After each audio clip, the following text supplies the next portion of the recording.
जयंती वर्षा महोत्सवानिमित्त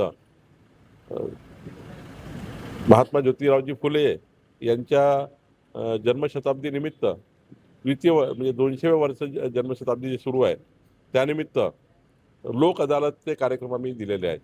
1 सप्टेंबर 2026 ते 31 मार्च 2027 पर्यंत आमचे जिल्हाधिकारी, विभागीय आयुक्त, प्रांत तहसीलदार आणि डेप्युटी SLR ज्या रेव्हन्यू केसेस आहे, ज्या महसुली केसेस चालू आहेत, जे भांडणं चालू आहेत जमिनीबद्दलचे, शेतकऱ्याचे भांडणं आहे, मोजणी अधिकाऱ्याकडे भांडणं चालू आहेत, त्यांच्याकडे केसेस चालू आहे, या वर्षानुवर्ष 2-2, 3-3 वर्ष ज्या केस चालू आहे त्या लोक अदालती घेऊन त्या केसेस निपटारा करायच्या। म्हणजे पक्षकाराला बोलवायचं, त्या ठिकाणी दोघाला समोर बसवायचं आणि त्या ठिकाणी निकाल द्यायचा। आपसात एकामेकाला बसवून निकाल देणे अशी लोक अदालत पुणे जिल्हाधिकाऱ्यांनी लोक अदालत घेतली। 11,000 प्रकरणं निकाली काढले। सेम जर वर्धा जिल्हाधिकाऱ्यांनी उद्या लोक अदालत घेतल्या तर तहसीलदार टू कमिशनर, DDLR टू त्यानंतर आमचे डेप्युटी SLR पण सर्व केसेस निपटारा करून लोक अदालतच्या माध्यमातून करण्याचा आमचा विचार आहे। जिल्हाधिकारी वर्धा यांच्या कार्यालयामध्ये वर्धा जिल्ह्यातील जनतेचे निवेदन आम्ही स्वीकारले।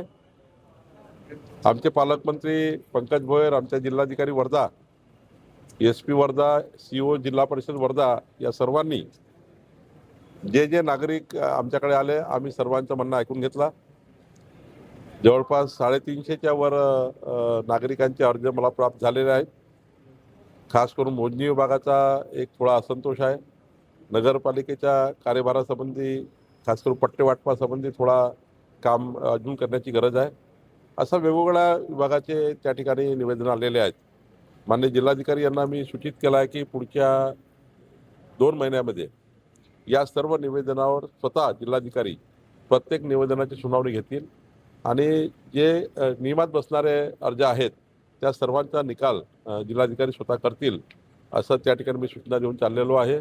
नगरपालिकेच्या बाबतीत मात्र या ठिकाणी ADTP आणि तिथल्या कारभाराविषयी तक्रारी आल्या आहेत। मी तिथे असीम गुप्ता जे तिथे नगरविकास प्रिन्सिपल सेक्रेटरी आहे त्यांच्याशी आणि गोविंदराज जे त्यांचे प्रधान ACS आहेत त्यांच्याशी चर्चा केली आहे। ते त्या ठिकाणी तपासणी करतील।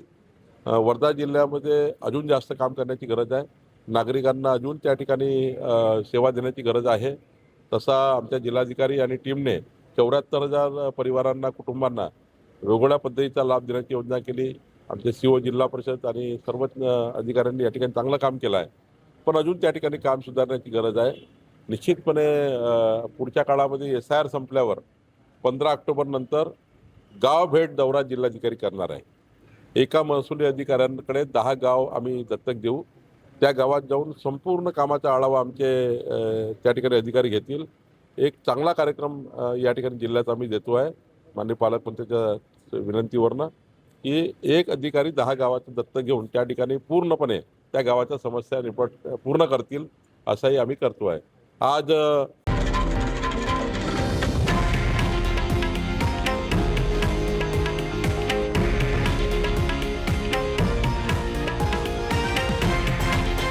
हे आहे देशातील नंबर 1 न्यूज नेटवर्क आणि आपण पाहत आहात TV9 मराठी, एकमेव।